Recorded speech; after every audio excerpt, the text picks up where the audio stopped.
بسم الله الرحمن الرحيم. عن أبي هريرة رضي الله تعالى عنه قال قال رسول الله صلى الله تعالى عليه وسلم: تدرون من المفلس؟ قالوا: المفلس فينا من لا درهم له ولا متاع. قال: إن المفلس من أمتي يأتي يوم القيامة بصلاة وصيام وزكاة، ويأتي قد شتم هذا وقذف هذا وأكل مال هذا وسفك دم هذا وضرب هذا. الحديث رواه أحمد. اگر آپ نے ابھی تک ہمارا چینل سبسکرائب نہیں کیا تو پہلے اس کو ضرور سبسکرائب کریں اور ساتھ والے بیل آئیکن پر ضرور کلک کریں تاکہ ہر نئی آنے والی ویڈیو آپ تک پہنچ سکے۔ نبی کریم صلی اللہ علیہ وسلم نے ایک مرتبہ صحابہ سے پوچھا، تمہارے نزدیک مفلس کون ہوتا ہے؟ صحابہ نے عرض کیا، رسول اللہ، جس کے پاس دراہم و دنانیر نہ ہو، جس کے پاس مال و اسباب نہ ہو، وہ مفلس ہوتا ہے۔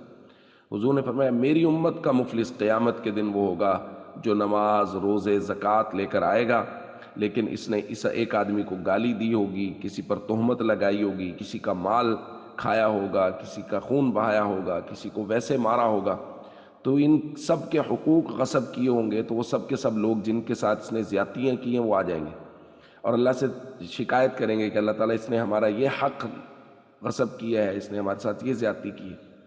تو قیامت کے دن کی کرنسی تو نیکیاں ہیں، تو اللہ تعالیٰ اس کی نیکیاں ان کے پلڑوں میں ڈالنی شروع کر دیں گے۔ اتنے لوگوں کے ساتھ زیادتیاں رکھی ہوں گی کہ اس کی نیکیاں ختم ہو جائیں گی، پھر اللہ تعالیٰ ان کے گناہ اس کے کھاتے میں ڈالنا شروع کریں گے۔ حضور علیہ الصلوۃ والسلام نے ارشاد فرمایا، اس کے گناہوں کا پلڑا بھر جائے گا، ثم طرح فی النار، پھر اس کو جہنم میں ڈال دیا جائے گا۔ تو دوستو، اس آدمی کے پاس تو چلو زکوٰۃ، نماز، روزہ چیزیں ہیں، ہمارا معاشرہ کیا ہے؟ ہم تو نہ نماز نہ روزہ، اور اوپر سے ہم حقوق بھی غصب کر رہے ہیں رشتہ داروں کے۔ گالیاں ہمارے معاشرے میں اتنی دی جاتی ہیں، جیسا کہ ہمارا موضوع چل رہا ہے، اور یہاں حضور نے باقاعدہ ذکر کیا، وَيَأْتِي قَدْ شَتَمَ هَذَا، سب سے پہلے اسی کا ذکر ہے کہ گالی دی ہے۔ تو جو آدمی دوسرے کو گالی دیتا ہے، قیامت میں اس کو اپنی نیکیاں دینی پڑیں گی۔